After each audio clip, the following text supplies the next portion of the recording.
நாளை தொடங்குகிறது நாடாளுமன்ற மழைக்கால கூட்டத்தொடர். இன்று நடைபெறவுள்ள அனைத்துக் கட்சி கூட்டத்திற்கு அரசியல் கட்சிகளுக்கு மத்திய அரசு அழைப்பு.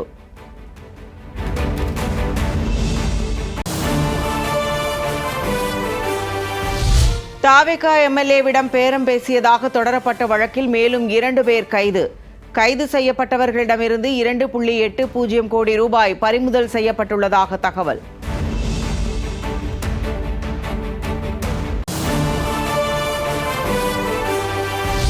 தவிக ஆட்சியை கவிழ்க்க சதி செய்ததாக இதுவரை 14 பேர் கைது. கைது செய்யப்பட்டுள்ள நபர்களிடம் காவல்துறை தீவிர விசாரணை.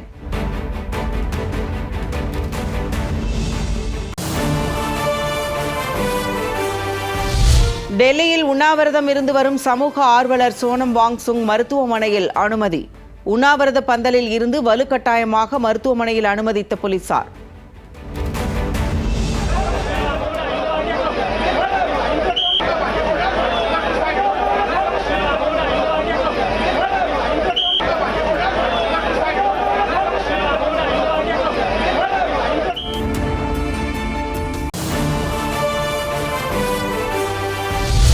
அஹிம்சை வழியில் போராடி வந்த சோனம் வாங்சுக்கை வலுக்கட்டாயமாக போலீசார் அகற்றியது தவறான செயல். மக்களவை எதிர்க்கட்சித் தலைவர் ராகுல் காந்தி கண்டனம்.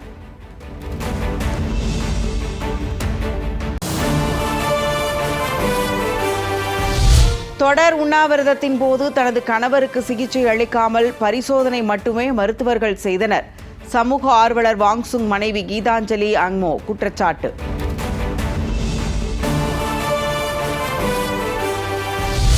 எழுபத்து தேசிய திரைப்பட விருதுகள் அறிவிப்பு. தனுஷ் இயக்கி நடித்த ராயன் திரைப்படத்திற்கு 2024ஆம் ஆண்டுக்கான சிறந்த தமிழ் படத்திற்கான தேசிய விருது.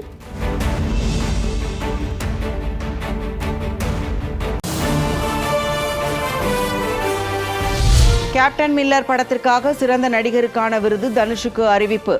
ராயன் படத்திற்காக இயக்குநராகவும் தேசிய விருதை பெறுகிறார் தனுஷ்.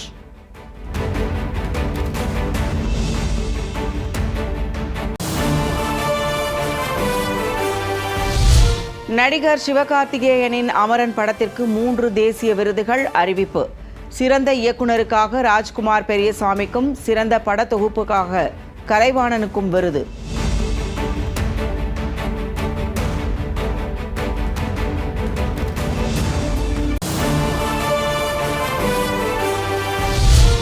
அமரன் படத்திற்கான சிறந்த பின்னணி இசைக்கான விருது ஜிவி பிரகாஷ்குமாருக்கு அறிவிப்பு.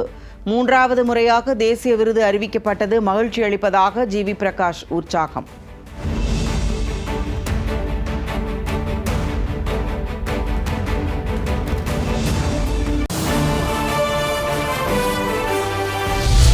அரவிந்த் சாமி நடித்த மெய்யழகன் படத்திற்கு தேசிய விருது அறிவிப்பு. சிறந்த ஒலி கலவைக்காக சுரேனுக்கு விருது வழங்கப்படுகிறது.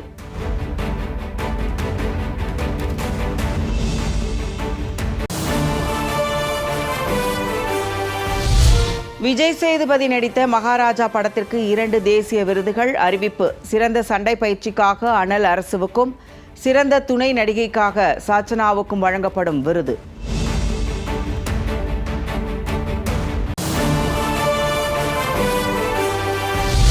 பிரபல மலையாள நடிகர் மம்முட்டிக்கு தேசிய விருது அறிவிப்பு. பிரம்மயுகம் படத்திற்காக சிறந்த நடிகருக்கான விருது வழங்கப்படுகிறது.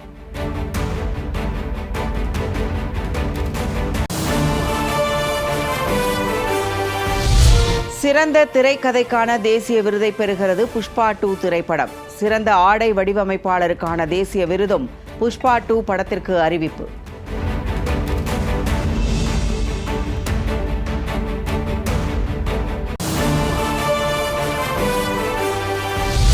ஸ்ரீஹரிகோட்டாவில் இருந்து ஏவப்பட்ட விக்ரம் 1 ராக்கெட்டில் சென்ற சிறு செயற்கைக்கோள்கள் புவி வட்டப்பாதையில் வெற்றிகரமாக நிலைநிறுத்தம். அப்துல் கலாம், விக்ரம் சாராபாய் மற்றும் சி.வி. ராமன் விஞ்ஞானிகளின் சிறிய சிலைகளும் புவி வட்டப்பாதையில் நிலைநிறுத்தம்.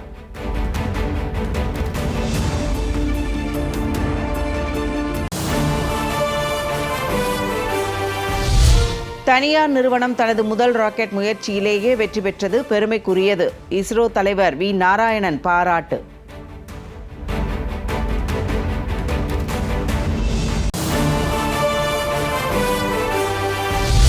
விக்ரம்-1 ராக்கெட் வெற்றிக்கு பிரதமர் மோடி வாழ்த்து. தனியார் நிறுவன விஞ்ஞானிகளை தொலைபேசியில் அழைத்து பாராட்டினார்.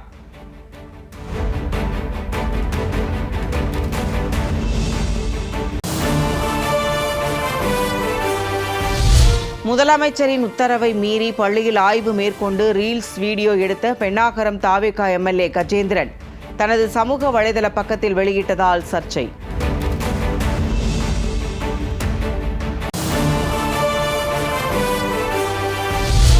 டெல்லியில் வரும் 4ஆம் தேதி நடைபெறுகிறது மதிமுக பொதுச் செயலாளர் வைகோவின் வைகோ இன் பார்லிமெண்ட் என்ற நூல் வெளியீட்டு விழா. நிகழ்ச்சியில் நூலை மக்களவை எதிர்க்கட்சித் தலைவர் ராகுல் காந்தி வெளியிட தமிழக முதலமைச்சர் விஜய் பெற்றுக்கொள்ள உள்ளதாக தகவல்.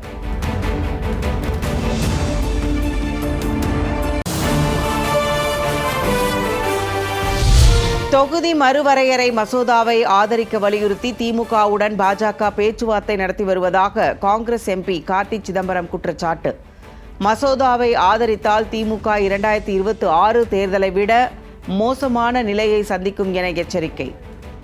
நான் திருப்பி சொல்றேன், இந்த தேர்தலில் வந்த முடிவுகளோட இன்னும் மோசமான முடிவுகள் தான் வருகின்ற தேர்தல். அந்த நிலையை திராவிட முன்னேற்ற கழகம் எடுத்தார்கள் என்றால் வருகின்ற தேர்தலிலே அவர்களுக்கு இந்த தேர்தலில் கிடைத்த நிலையை விட இன்னும் மோசமான நிலை தான் வரும். ஏன்னா இங்க தமிழ்நாட்டில் தாவேகா கூட்டணி வலுவாக இருக்கிறது. தமிழ்நாட்டில் தாவேகா கூட இருக்கின்ற கட்சிகள் காங்கிரஸ் கட்சி, கம்யூனிஸ்ட், விடுதலை சிறுத்தை, இந்தியன் முஸ்லீம் எல்லாம் ஒரு கருத்தோட இருக்கிறோம். இந்த விஷயத்துல திராவிட முன்னேற்ற கழகம் இதுல தங்களுடைய நிலையை மாற்றிக் கொண்டார்கள் என்றால் விபரீதங்கள் அவர்களுக்கு அதிகமாக.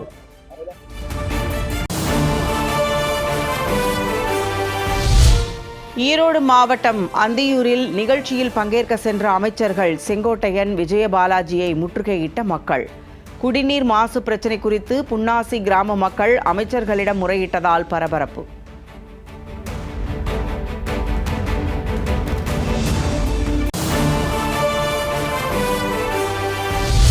தமிழகம் முழுவதும் மின்சார கணக்கீடு செய்வதில் தாமதம் ஏற்படுவதால் இம்மாத மின்கட்டணம் கடந்த மாதங்களை விட 2 மடங்கு அதிகரித்துள்ளதாக பொதுமக்கள் புகார். மாதாந்திர மின்கட்டண கணக்கீட்டு முறையை அமல்படுத்த வேண்டும் என பொதுமக்கள் கோரிக்கை. மேலதான் எனக்கு ரொம்ப அதிகமாகவே வரும். போன மாசத்துக்கு இந்த மாசம் எனக்கு அதிகமாகும். 2136 ரூபா கட்டியிருக்கேன். அதுக்கு மேலே 1200 ரூபா, 1300 ரூபானே வைங்க, 300 ரூபாய்க்குள்ள கட்டி.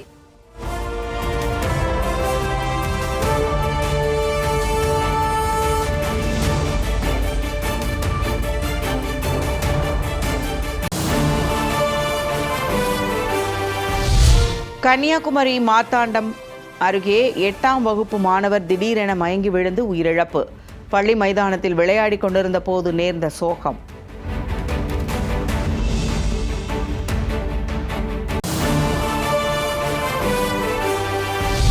சென்னை பெங்களூரு இடையே புல்லட் ரயில் திட்டத்திற்கான டெண்டர் வெளியீடு. 7 மணி நேரத்தில் இருந்து வெறும் 73 நிமிடங்களாக பயண நேரம் குறையும் என தகவல்.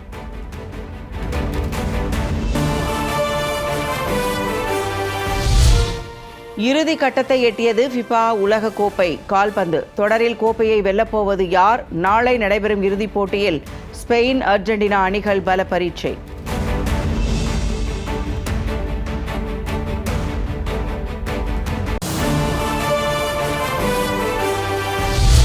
உலகக்கோப்பை கால்பந்து வரலாற்றில் முதன்முறையாக நடப்பு ஆண்டில் சாம்பியன் பட்டம் வெல்லும் அணிக்கு பிரத்யேகமான சாம்பியன்ஷிப் மோதிரம்.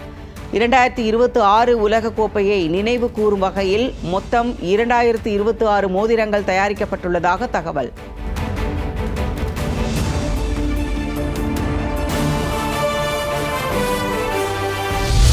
ஒடிஷா மாநிலம் பூரி கடற்கரையில் கால்பந்து உலகக்கோப்பை இறுதிப் போட்டியை முன்னிட்டு உருவாக்கப்பட்ட பிரம்மாண்ட மணல் சிற்பம். மெஸ்ஸியின் உருவம் கொண்ட 8 அடி உயர மணல் சிற்பத்தை வியந்து பார்த்து ரசிக்கும் பொதுமக்கள்.